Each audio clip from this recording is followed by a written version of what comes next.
gentlemen, welcome to a very special episode of Wrestling with the Future. I'm your host, Anthony DiMangelo, joined by the rowdy one, Killer Tim Kilroy. Killer, how the hell are you, my brother? I'm all right. I'm often imitated, never duplicated. That's for darn sure. Oh, have mercy.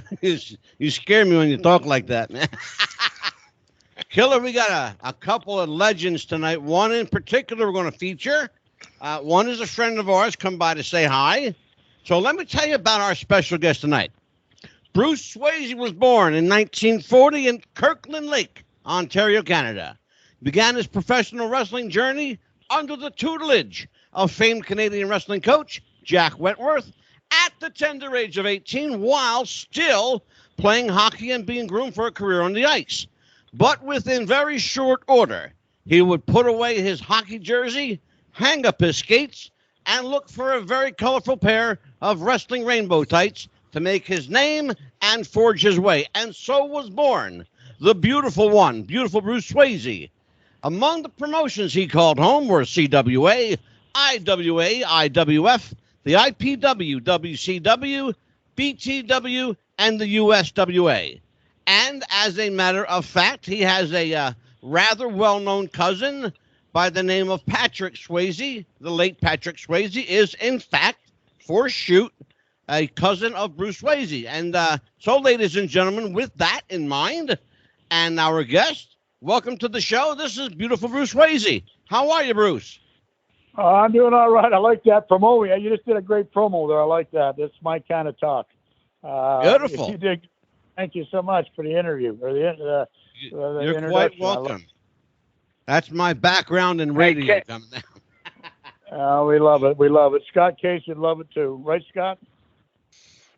Absolutely. I've got to brag on you. You know, Bruce told me about, I had a brain for it. You know, it's fun being old. You forget things all of a sudden.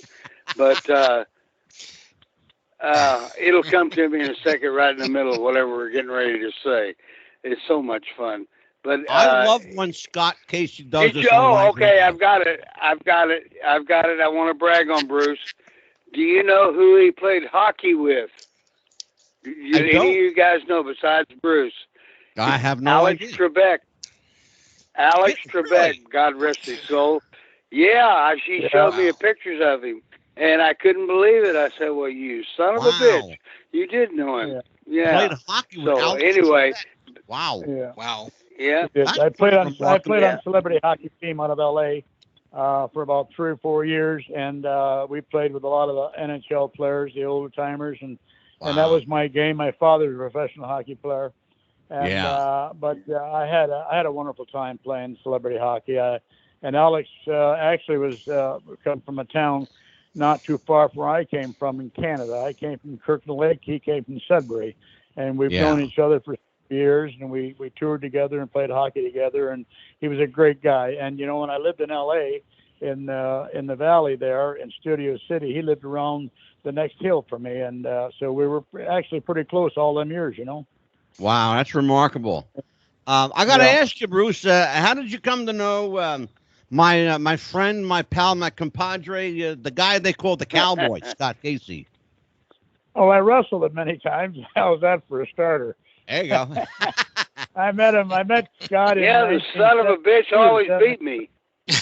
No. As a matter of fact, I got to tell you something. I shouldn't say this to you because it's going to make your head big.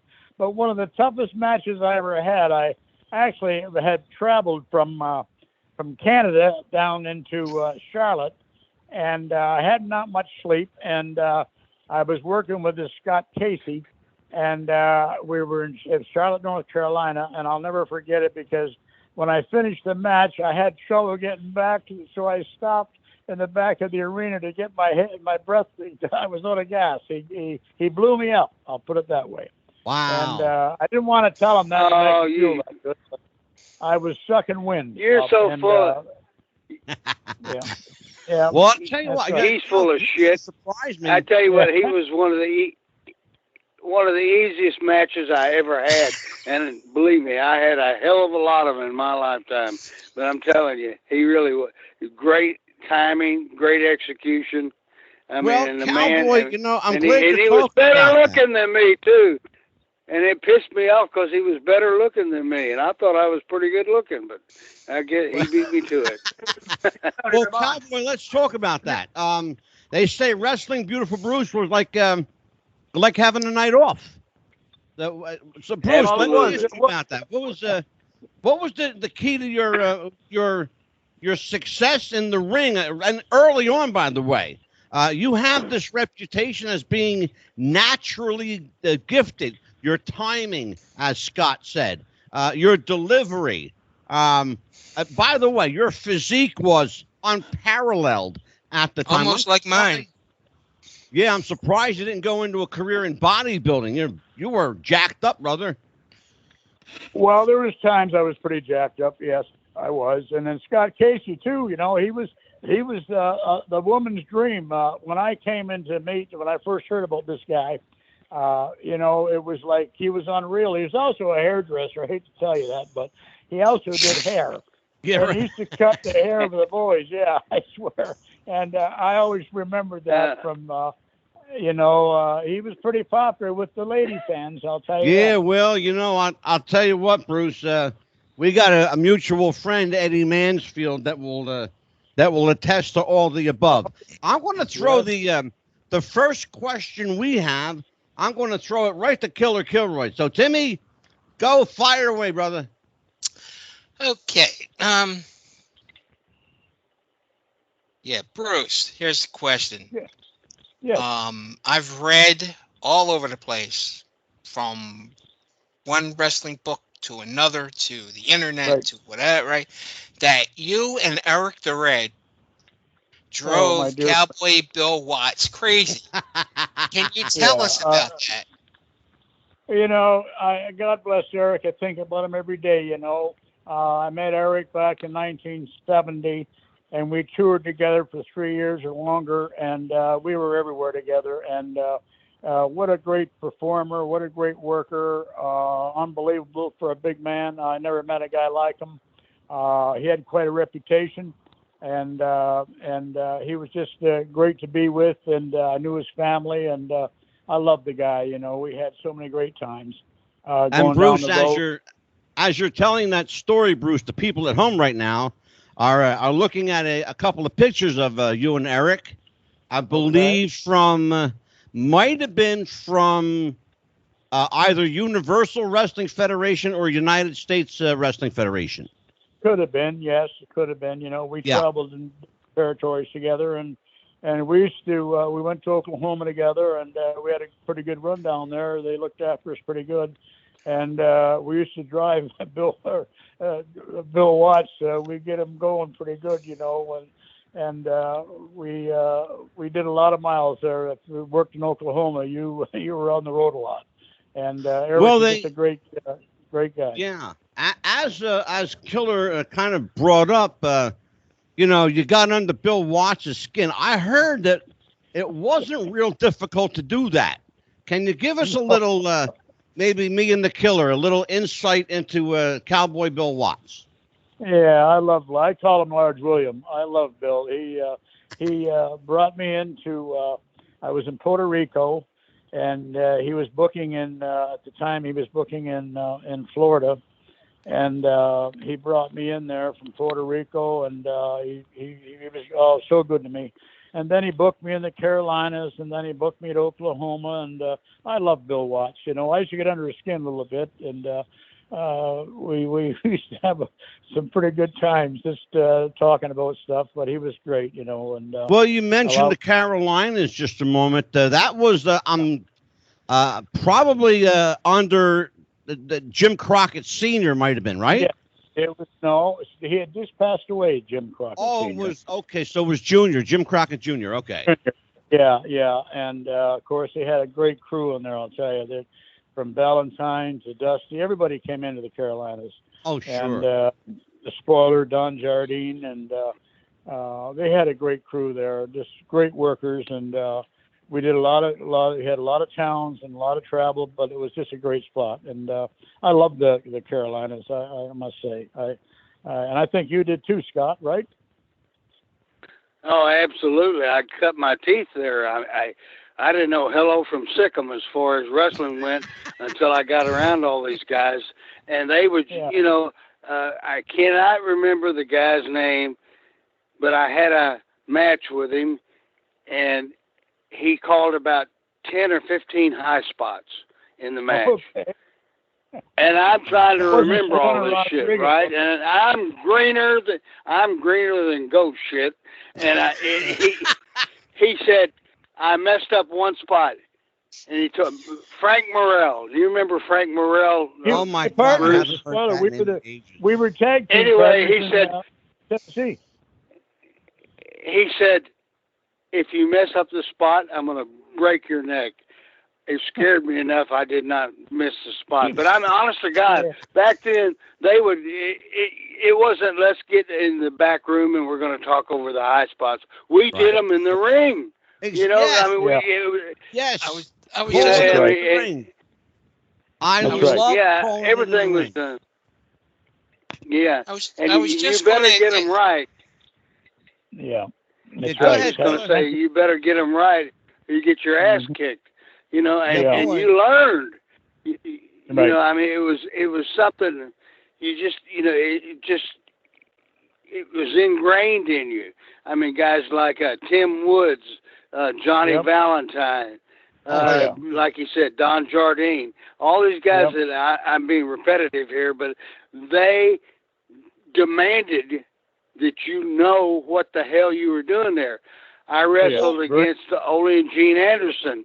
Yeah. And only one time, and I'm greener than goat shit. And like I said, I was with Les Thatcher, and I'm out there, and before the match, the only thing that Ole said, whatever you do, not how you do it, you better go 100%, and or else they're going to beat the shit out of you. You know, it's expected, and we did. You know, and it's just. Well, I learned a lot from those guys. I heard Ole's philosophy was, it doesn't matter if you fuck up or you do it right, just go for the gusto. If you're going to fuck up, do it big. Yeah. Absolutely. Absolutely. And I learned a lot. I was scared to fuck up. Yeah.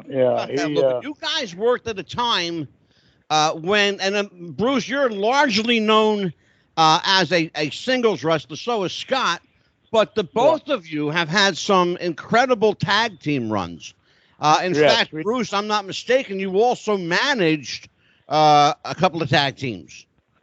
Well, I was at one of the Kangaroos with Al Costello. Sure. He brought me in, and it all started in Indianapolis when we were working for the Bruiser. And he brought me in as his tag team partner, and that went well. And, when did you and Spoiler Tommaso get together? Pardon? When did you and Spoiler Tommaso get together? Tommaso? Who? Spoiler Tommaso. Spoiler Tommaso. Who the hell I think you just invented that name. I have no idea. Don Jardine. Don Jardine was a spoiler. And Angelo, quit drinking that wine until after the match. There were two guys. There were two guys that wrestled under Spoiler. Well, that was Don Jardine was one. Frank Burrell, and Don Jardine was the original. Don Jardine was the original. Right. There was also another guy named Marco Tommaso. I don't know him. I worked against Tommaso, but not as a spoiler. Right. Okay. Gotcha. Okay. Well, that's what I was getting at. Okay. I used to take his money playing cards. I used to play cards with him in the dressing room. I'd take his money. There you go. Did either of you guys have a chance to work with George Becker or Johnny Weaver? Oh, I worked with Johnny Weaver many times in Charlotte. They say he was a little smug. I did too. Can you? Well, he was part of the office, you know. He was part of the office, so you had to follow the rules. You know, Weaver, he was part of the office, but he had the shittiest punch I ever saw in my life. I swear to God. Really? But he got over with people, so who cares? That's my own personal opinion. Well, they say that Johnny Weaver had a popcorn punch. I don't know. Yeah. It needed a little salt and butter on it. Well, he could have, Oh shit. but he was a good guy, Weaver. He was a good guy. Yeah. Let's talk about some of the territories back in the day. So before we get to the big break, which I believe what Killer wants to cover, it happened up in Buffalo, I believe. Before we get to that, let's talk about the territory of Puerto Rico. And you wrestled extensively in Puerto Rico for Carlos Colon. Yes, several times. I was in there 3 different times. And we went in there, Dalton and I went in there to work against Carlos. And, oh, God, they had the belts in, and we got the belts. Carlos and, oh, God, I can't think of his name. I can't pull it up now. But he was Puerto Rico. Jose Gonzalez? Well, no, was it not Gonzalez? Oh, God. Not awful. I can't pull his name up. I see him right in front of me now, but I can't pull his name up. Oh, wow. And we got the straps. You're having a senior moment. Yeah, we it's that's rare. I have a few. It's rare. I have a lot of those right now. But we worked against them. We got the straps, and Dalton and I, Puerto Rico was on fire when we got over there. I'll tell you, it was unbelievable. We did great business over there, and Bruce, it was. I was over there. It was really dangerous. Were you down there when our friend? I'm a friend of Barb Goodish, Bruiser Brody's widow. Were you down there when Frank was there? After me. He came after me. Also, Frank. But I knew he was in Florida. Was it Florida or Carolinas? He was in, and we buddied up a little bit, and then he got sick or something for a little bit, and he had to go home. Yeah. And I'd never seen him again after that. Of course, he came back and he was wrestling. And, of course, that brutal thing that happened to him was in Puerto Rico was just unreal. Just unbelievable how that happened. And nobody, it was just buried, the whole – it was very sad. Yeah, he was a good guy, and he got a great family. And it was, I know the whole story, and it was just terrible, Well, yeah, his wife, Barb Goodish is a very dear friend of mine. Sweet. Very sweet lady, wonderful lady. She's been on the show here 4 times already with me. Wonderful lady. His son too. His son's wonderful too. Yeah. Oh yeah. Great kid. Great kid. Looks just like his father. I'll tell you what. He looks like his daddy, man. He sure does. Yeah. Now, one territory, and I'm sure because I know Cowboy was either followed you there or was there when you got there. Working the coast for Roy Shire in San Francisco. Yeah. And I believe while you were there, you may have teamed up with Baron Mikel Cicluna. I worked with Cicluna a lot. And as a matter of fact, he roomed with me in Florida when he came down. I had an apartment in Tampa, and he became my roommate. And then with Gene Lewis also, we had a nice place in Florida. And then J.J. Dillon came down, and he stayed with me when he started down there. Yeah. And JJ is also a good friend of mine and a good friend of the show too. Yeah, he's a good guy. Great guy. I love JJ. Hell of a guy. Perfect gentleman. That's JJ. Yeah. Now, either one of you guys want to take this one. What was it like working for Leroy McGurk? Well, I mean, Leroy was good with me. I'll tell you that. I don't know about Scott. I'm sure he was, but I like Leroy. I had no issues.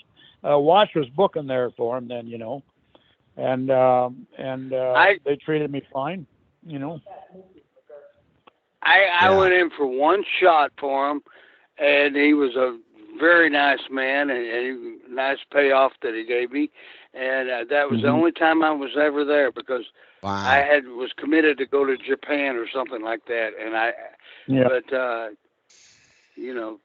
that was I'll it. tell you a little for me. story about when I first. I'll tell you a little story when I first came into Oklahoma. I came in. I had a long trip, and they had me in the big place in Tulsa, and they had me working against Selena Rodriguez. I heard about him, but I didn't know him. Yeah. And they had a full house, and I'm in there to work with him, and I didn't know that he was a mute. He. Oh wow! Yeah. I mean, handsome bugger, and he had a valet was his wife.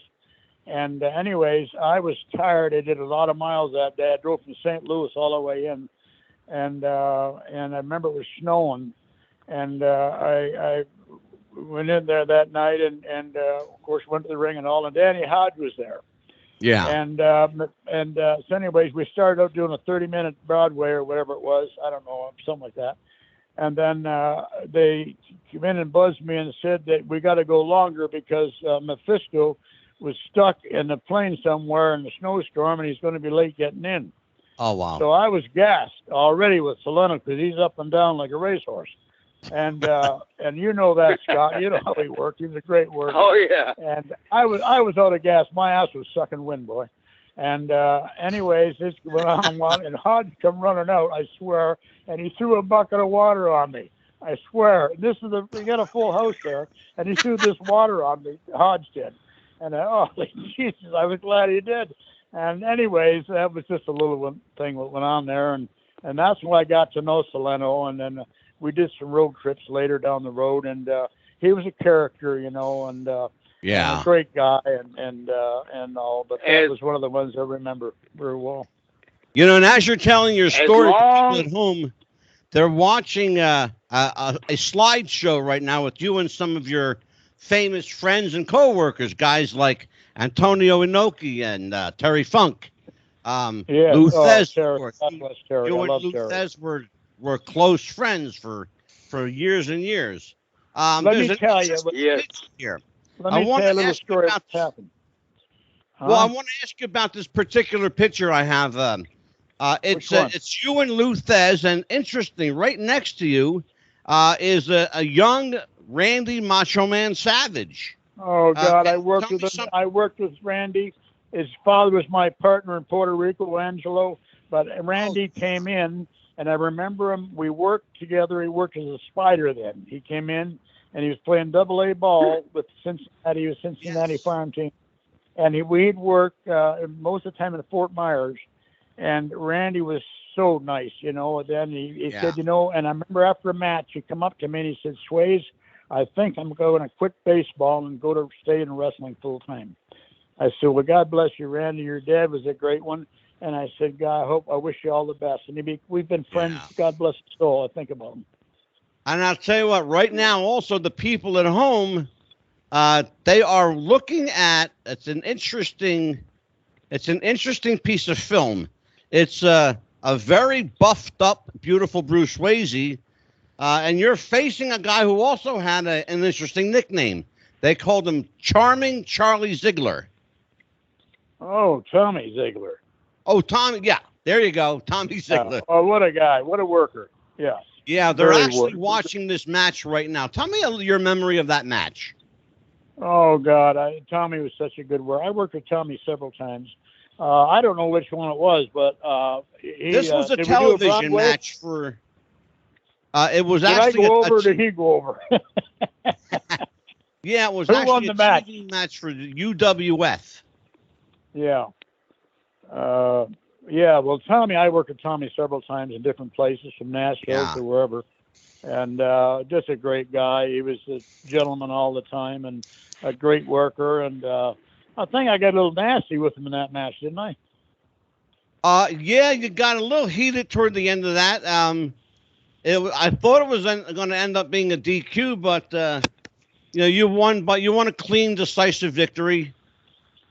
One of the few that you won. One of the few that you won. One of the few I won. But I'll tell you what, Killer Kilroy wants to ask you about that big break in Buffalo. Killer, go for it, brother. So it was like 6 years after you started, correct? Right. Yeah. And how did you make that big break in Buffalo? Well, I mean, I was actually Johnny Powers, who was a big card. You know, he went to New York, did well, and then he was in Buffalo, and he became a big name. And they called me in there if I'd like to work there with Pedro and Johnny and everything. I said, absolutely, you know. And Buffalo was good to me. I love Buffalo. The territory was on fire. Valentine was in. All the top guns come in, and it was a good place to work. I enjoyed it. The only trouble we had was the weather, the crazy weather in Buffalo with the snow. And, oh, Yeah. my God, Ernie Ladd was with me then. I was his partner, too, you know, and I managed him, and we had tag teams together and stuff, you know. And he's one of the dear friends of mine of all times, Ernie Ladd. He was a wonderful man. All right, can you tell us about your time in Detroit? Well, I was in and out of there. They'd send me up there from Nashville. I'd go up there. They'd fly me in. Ernesto was doing the booking, and he'd bring me in there. And I worked with him, too. And you know, I mean, what can I tell you other than, you know, I enjoyed it. They were good to me. The Sheik was great to me. He actually got my working papers to work in the United States. I heard that. Yeah, I heard that was Eddie Farhad, the Sheik, the original Sheik. Yeah. That was instrumental in getting you your paperwork. Yes, he did, and he was wonderful to me, and he looked after me, and I always respected him forever, and his wife Joyce was lovely too, and it was a good territory, you know. I mean, they had a lot of great workers out of Detroit. I worked with Bobo many. Oh my God, yeah. Yeah, and sure. Bruce, where did beautiful Bruce Swayze come from? Where did the beautiful moniker come from? Okay, let me tell you the real story, okay? I heard a couple stories here, brother. Well, I'll tell you the real one. Here's the real one, and Scott will appreciate this. The day I was born, my mother picked me up, and she looked at me, and this is the story I got. She said, you know, I'm going to name him Bruce, and I'm going to call him Beautiful Bruce. How do you like that? I heard that. I heard that. Wow. For shoot. Yeah. I heard that story. That was right there. Yeah. Mom called me Beautiful Bruce, so that was my handle. And so I just kept it. And a lot of people didn't like it. The other story I heard was that a hairdresser gave you the name Beautiful Bruce. Well, no, Scott didn't. No. No, I didn't. Scott was a good hairdresser. I went over to his apartment one time, and this is true. I wanted to get a trim. And he said to me, I can't, I'm too busy right now. He had 3 women in there doing their hair in his apartment. I said, geez, this guy's got it all going on. That's I'm going to say something. I'm going to say something that's going to be nasty, but that's me. On Thursdays, I had a special. On Thursdays for the women. I do their hair and their snatch to match, same price. There you go. There you go. There you go. All right, can we get back to Puerto Rico? I can't help it. And that's true, too. He did. Oh, I know. I believe. Look, I know Scott Casey. Trust me, I believe it. Scott's the man now. I can't help it. I was Scott, and he drew the women. Yeah. Go ahead, Timmy. Well, my mother. I have to say, my mother was the reason for that because she made me pretty. I'm not pretty anymore, but she did. But when I was there, look out. Man, you were. It was. Everybody said you got to meet Scott Casey. The son bitch is on fire. Oh. Yeah, he was a hell of a worker. I must say that in front of him. I'll tell you, he was a great worker. Yeah, absolutely. And he was. Very Bruce, I've got to tell the story again about. Are we there yet? Not Brute. No more Brute. Oh, God bless Brute Bernard, a 6'2", 290-pound guy, and had the face only a mother could love. And he was French Canadian, and Bruce said, "Watch me mess with him." I said, "What do you mean?" I didn't know anything about ribs back then. We get in the car.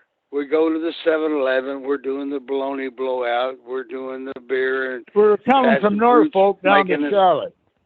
Right. Oh, God. 440 miles from Norfolk, Virginia, all the way down. I'm going, Bruce, would you quit? He kept saying to Brute, "Are we there yet?" Must have asked him 50 times. All of a sudden, the mustard, the ketchup, the pickles, the bologna came flying up the back seat. And he said, "I kill you, cocksucker." That was his name to everybody. I'm sorry, folks. "I kill you, cocksucker." He said, and Bruce is laughing and sweating. And Brute has got a stranglehold on him. And I'm trying to pull this big bastard off of him, and Bruce is laughing his ass off. He can't quit laughing. He can't say, "Are you sure we're not there yet?" Oh God! Who was driving that big? One thing. Who was driving that car? Oh, Sweet Hansen. Sweet Hansen. Yeah. Yeah, Okay. I He know stops the car in the middle. He stops the car. I had to do something. On the Everybody, I was tired of sitting. Yeah, well, you get bored sitting there and you listen to the radio and everybody bullshitting. Well, Yeah, Scott, we started wait a minute. this. Hold on a second, guys. All right, Casey, you didn't tell the best part of the story, Scott. You gotta tell everybody what happened when Sweet Hansen slammed the damn brakes on. Yeah, we're going down the freeway and all of a sudden he slams on the brakes. I thought, God, we're gonna die. Because cars are passing us doing 70, 80 miles an hour. And we get back where we were, and he said, "You motherfuckers," he said, "I'll kill all of you if you don't find my teeth."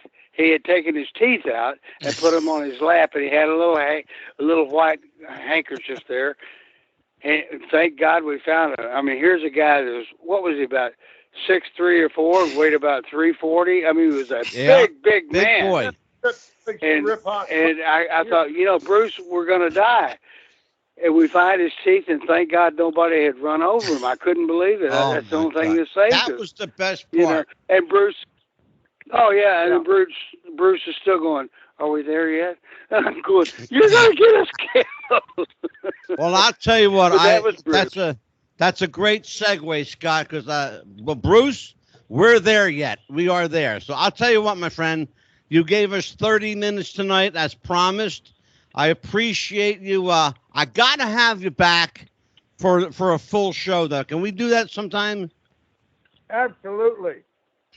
Beautiful. Well, I know you got to go. You've got, and this man, I will tell you something, ladies and gentlemen, this man truly does have a full plate. Before he came on the show tonight, he did at least one television interview I know of, and was building another addition onto his house.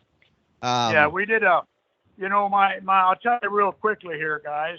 My wife is a songwriter, Bonnie, and she has a couple of big hits with Hank Jr. and Billy Carrington, and she wrote a song with her co-writer, Stampley, and they wrote a song called Tougher Than Funk, and they're playing it all over Amarillo and hold it. Say, come here, Bonnie. I got my wife here. She's going to tell you. I got my wife here. Hold on. Yes, sir.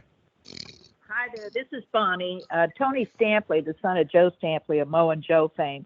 He and I know exactly who they are, Bonnie. We wrote a song called Tough as Funk, and it was a tribute to Terry Funk, and it's being played at all across Texas. Now, this afternoon, Bruce did a show for NPR Radio for Texas, Oklahoma, Western Kansas, Arizona, and New Mexico for National Public Radio. Be on next week. Right. And the nice thing is, Bruce, she meant to do 10 minutes. She was having such a good time with Bruce. She did 35 minutes plus the song. So it'll be out on our website next week. We'll give you guys a shout and let you know. We'll send you a link to the show for next week. Oh, please do. Absolutely. By the way, you're speaking of Terry Funk. I spoke to Terry actually a couple of days ago. He's feeling good. He's, he's got some health issues. We all know that. That's never been a secret.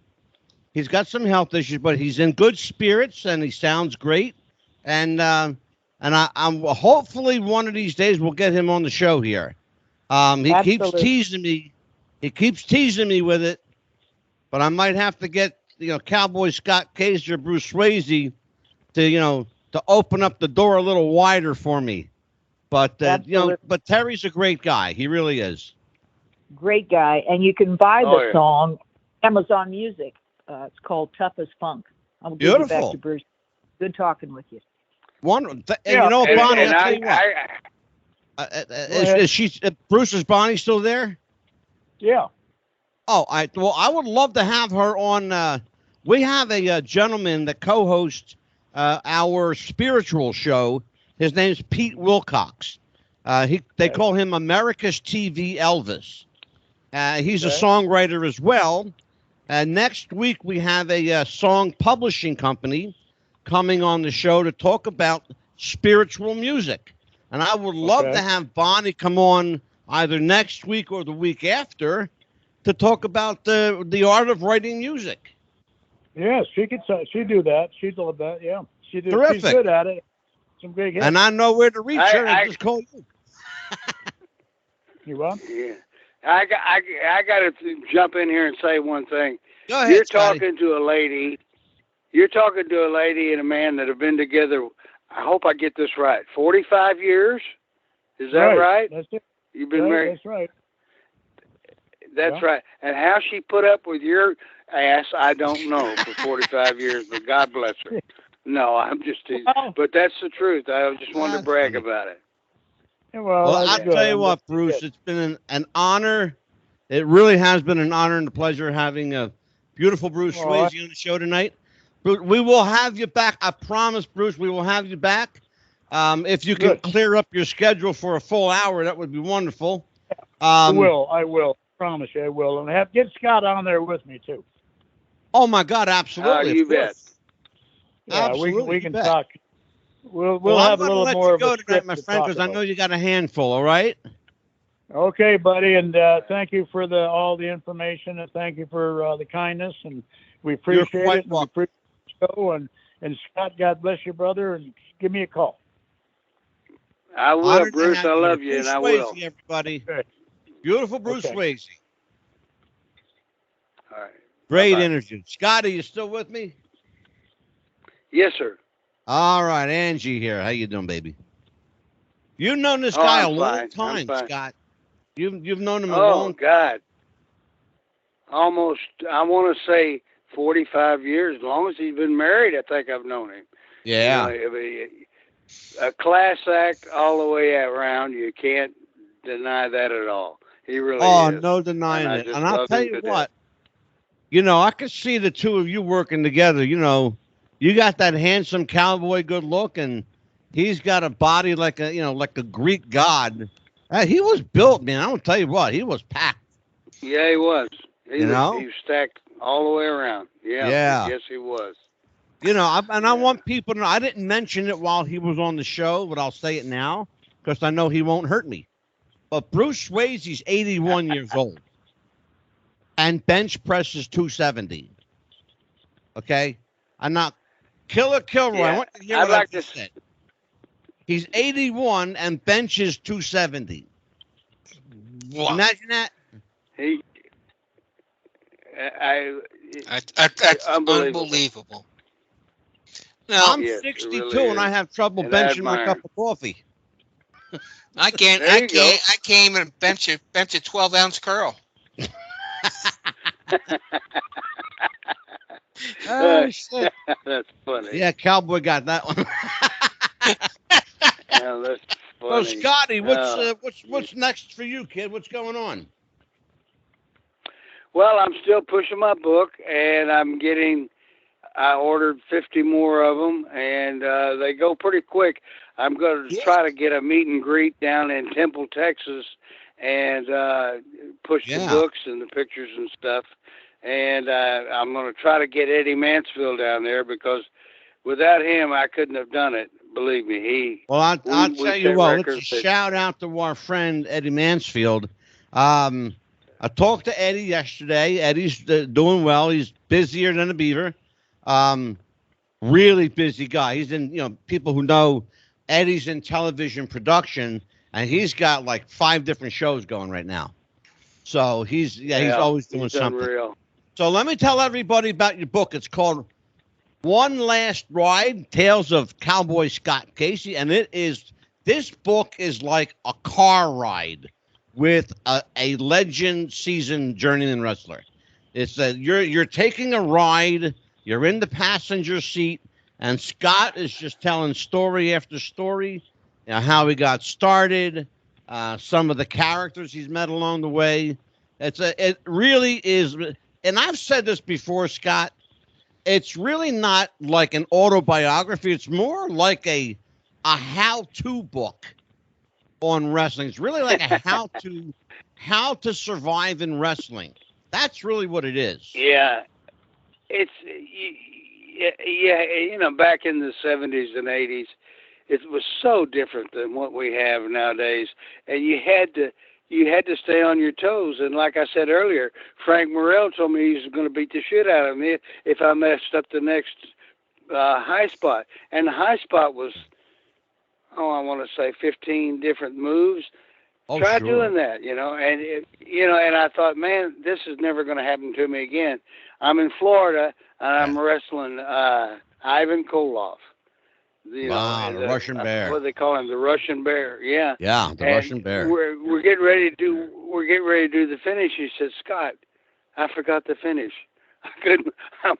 Here's a guy that is just unbelievable in the ring, and I told him what it was, and we got to it. But I thought, even the great ones can mess up every once in a while. Absolutely, of course. It's just, we had, and it's just like, I'm being repetitive here, but I'm talking about Lou Thesz. I love Lou Thesz, and he taught me so many different things.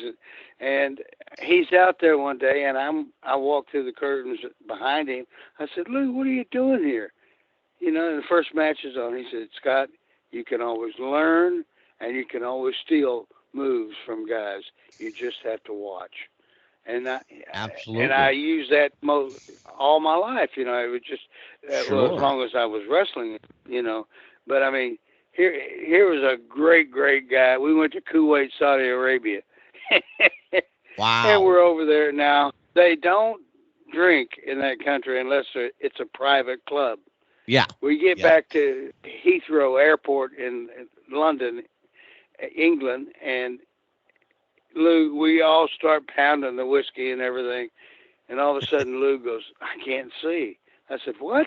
He said, I can't see. I said, Lou, your glasses are on top of your head, you crazy man. But I loved him to death. I mean, he was just, even in his 60s.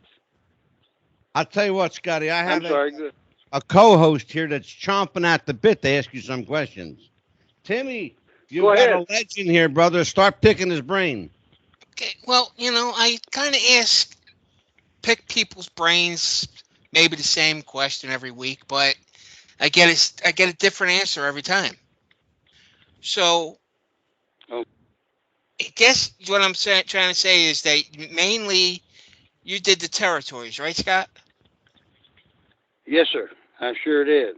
Okay, so the territories.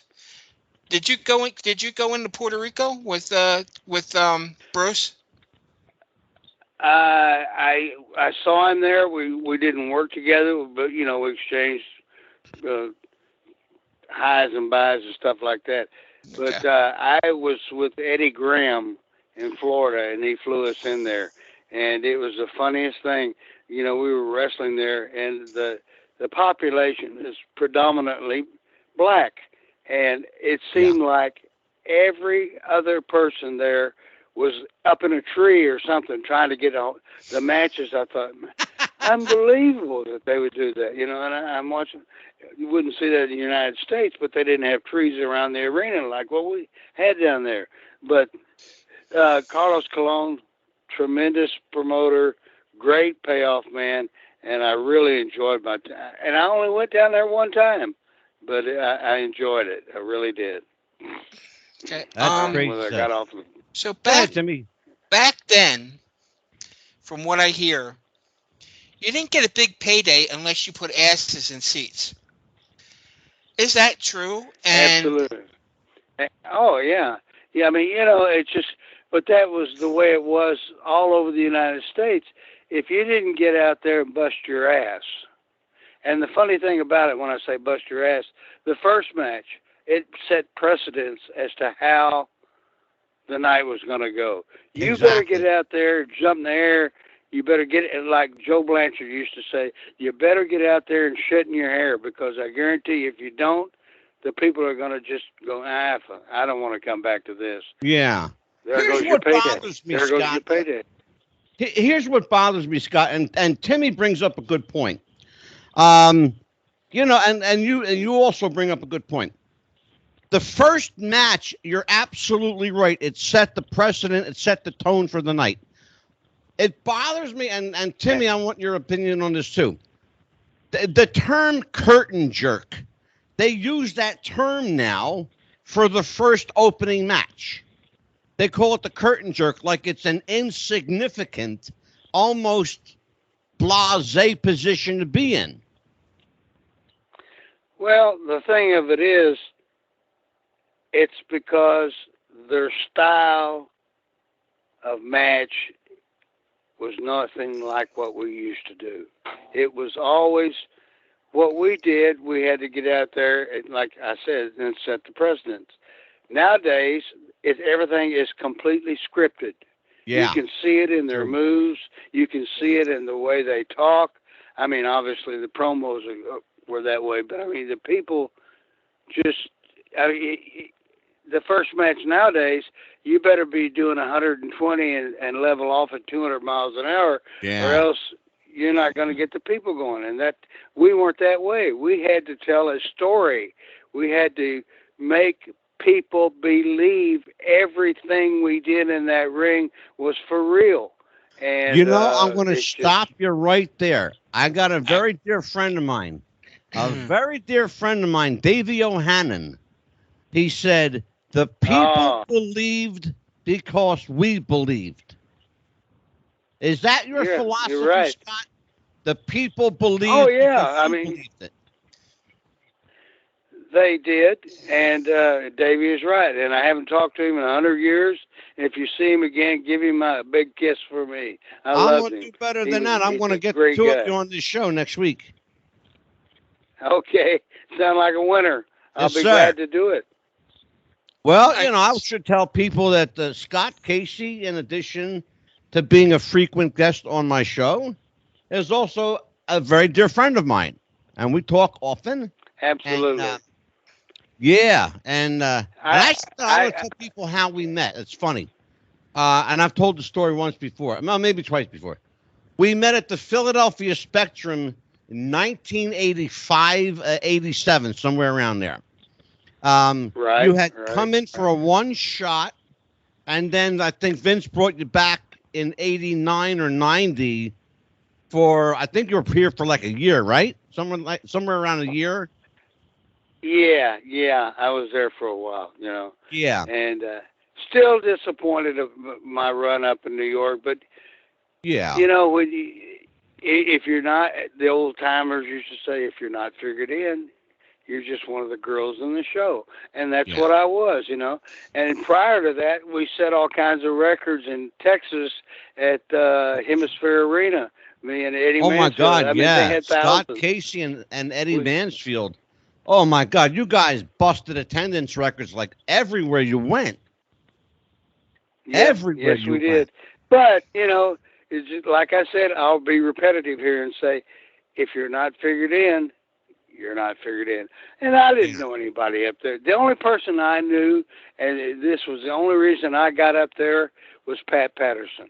I knew Pat and Louie, his friend, and they were. I met them at the matches one time, and we became friends. And my mother even cooked baked chicken and green beans and mashed potatoes. What a blasé dinner! But they loved it. They had a great time, and Pat never forgot me. And when I was after that run in San Antonio, he called me and said, "You want to come to New York?" And I said, "Yes, I'd love to." And I really wish they'd have done more with you. I really wish they'd have done more with you. What do you think, Timmy? What? Go for it. Okay. How was it working for Senior? Did you work for Senior or did you work for Vince Jr.? Junior. I worked for Vince Jr. All right. And it's funny. I'll tell you a quick story. At the end, I worked up in New York, and it probably almost 3 years, 2.5, something like that. And I knew a bunch of us were going to get our walking papers, and we were in Odessa, Texas. And so I went in there, and I said, "Vince, in 1990, do I have a job with you or not?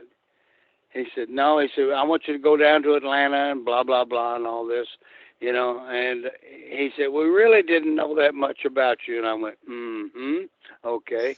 But he said, I told him, I said, Vince, I'm 250 pounds. I'm hard as a rock. And I thought I looked pretty good in the ring. He said, I said, Vince, I can accept failure when given a chance to fail, but you never gave me a chance. Well, we really didn't know what we could do with you, Scott. It just didn't, you know, he said, probably my fault that we didn't work it out right. But he did, after that, put me on the Survivor Series, and I made a pretty good payday. And there was 8 of us, 4 on each team.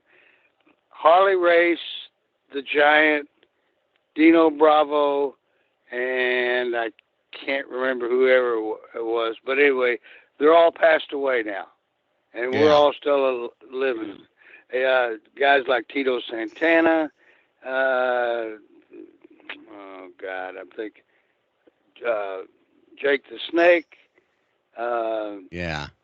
Another guy and me. But anyway, it was nice of him to give me a nice payday for that. Prior to that, I used to call it we were on the buttermilk run.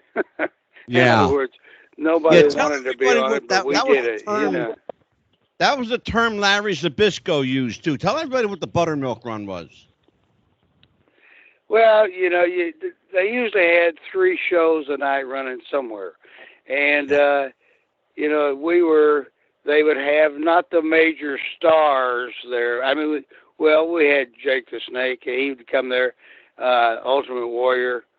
And I remember telling Ultimate Warrior, he said, man, this is terrible. He said, I don't know whether I can take it or not. And I said, you're on the buttermilk one. You're making money, but not a lot. I said, just hang in there. And I told his name, Jim Hellwig, and I said, Jimmy, I guarantee you, because I've been in this business long enough, I've been in it almost 20 years by the time I was up there. Yeah. I said, if you would just be fucking patient, because he wasn't. I said, you're going to be the next world champion. And guess who was the next world champion? Yeah, sure. Ultimate Warrior. Yeah. Absolutely. But, I know my talent. I know the guys. And it's just like I'm wandering off here, but this is a good thing. Booker T and his brother Stevie Ray. Sure. They came into Houston, and they lived there, and they came in. And Ivan said, Scott, I got these 2 big guys coming in. I want you to look at them and see what you think. I got in there, and here these 2 came through the door. Unbelievable bodies on them, and could move around. And you only had to show them one time things. And that's what I did. And I told them, I said, look, just be patient. You'll get your chance. I said, they're going to call you the N-word. They're going to say everything about you to your face and behind your back simply because they're jealous. Yeah. And I said, but it'll work. And guess who was like world champion for him? Booker T was. I don't know if Stevie Ray was, but they were tag partners quite a bit. But, they held the tag championship for a long time. Jimmy, how long did Booker and Stevie hold the tag belts? They had to hold that tag belts 3-4 years. I was going to say about a 4-year run with them. They were with, God bless her, Sherry. Yeah, Sherry. Yeah, Sherry Martel. Yeah. What a great guy. Could probably whip half the asses that were in the ring. I mean, she was a tough broad. She really was. Yeah. I mean, for real. I got to tell you, it's funny, and a sweetheart.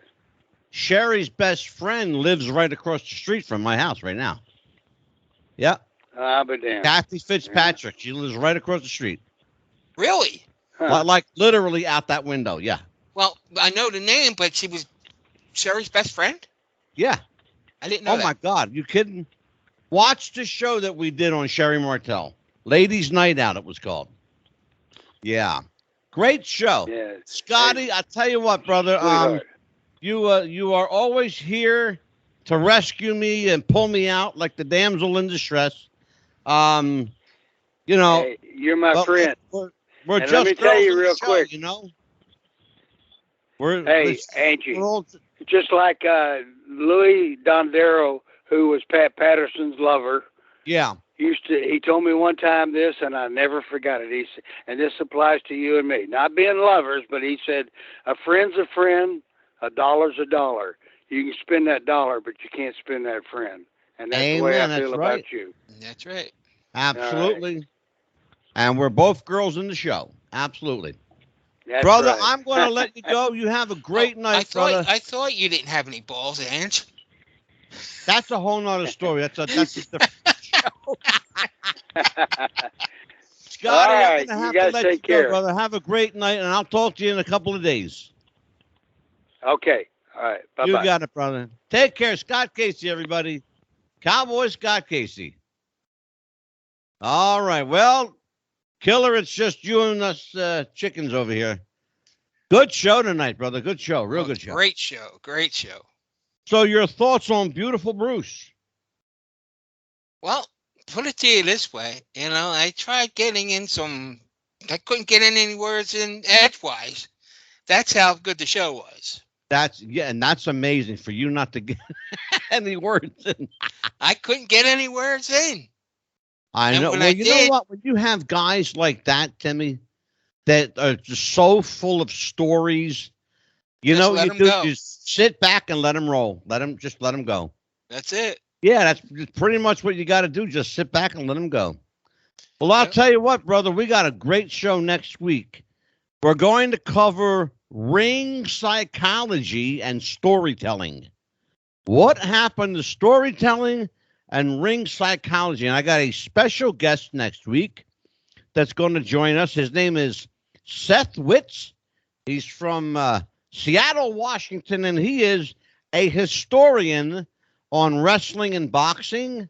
And he's going to talk about how boxing and wrestling joined as cousins to each other, and how storytelling is as equal in boxing as it is in wrestling. And people would never think that, but you telling a story, just in a different kind of story, you know? Yep. But the psychology, how to use psychology in the ring as a wrestler, as a boxer, as a football player on the field. What's the art of psychology is missing in sport. And Seth is going to come on and smarten us up, as they say. So Timmy, what other show ideas we got coming up? We're tossing some stuff around. What would you like to see? Well, you know, I was thinking, you know, we went through it tonight, and I can't remember what the heck it was. So I'm having a brain fart. But you're allowed. You're old. Well, you know, you're so old that when you fart dust. So this is true. Sometimes. This is true. Those jokes, by the way, are like 50, 60 years old. Well, you know, what can I say, you know? Hey, they still work for you. And you still laugh at them, so. I do. I can't. Because every time I hear him, I think of Len Galloway. Rest in peace, Len. Yeah. Rest in peace, Len. I'm telling you what. Well, listen, I'll tell you what, brother. This was a hell of a show. It was a good one. It was. Everybody can reach Tim Kilroy on Facebook. You can find him there. You can find him on. You got a Twitter or Instagram, any of that, Timmy? No, I don't. Just Facebook. Yes. If you want to hit him up on Facebook, feel free to. You can hit me up at Wrestling with the Future Podcast. Join the club. There's 320 plus strong on our Facebook page, and growing every day. Fortunately, thankfully. And so, and if you want to just hit me up, it's Angelo DeCipio on Facebook. Mm-hmm. So here's a question I have. Can I plug a show that's coming up November 13th? Is that for Jaden? Nope. Oh. Nope. Okay, sure. Absolutely. All right. This show is in Millville, New Jersey. It is a fundraiser for a woman that had a medical problem. Okay. The guy who is running the show his wrestling name is Atticus. It's IWA Vintage Pro Wrestling. Okay, I know who they are. Sure. Yeah. I'm going to be there that night. Okay. It's going to be a lot of action. Okay, so it's a IWA Pro. IWA Vintage Pro. Vintage in Millville, New Jersey. Millville, New Jersey, at what they call the Phenom Factory. The Phenom Factory in Millville. Google it. I'm sure you'll find it. If you have any trouble finding it, just hit up Tim Kilroy on Facebook, inbox him, and he'll be glad to give you all the info. And if you want to go, hit us up here at the show, and we'll get you all the info you need. All righty? So take care on that one, my friend. Have a great evening. I will see you 1 week from tonight as we welcome Seth I'll be here.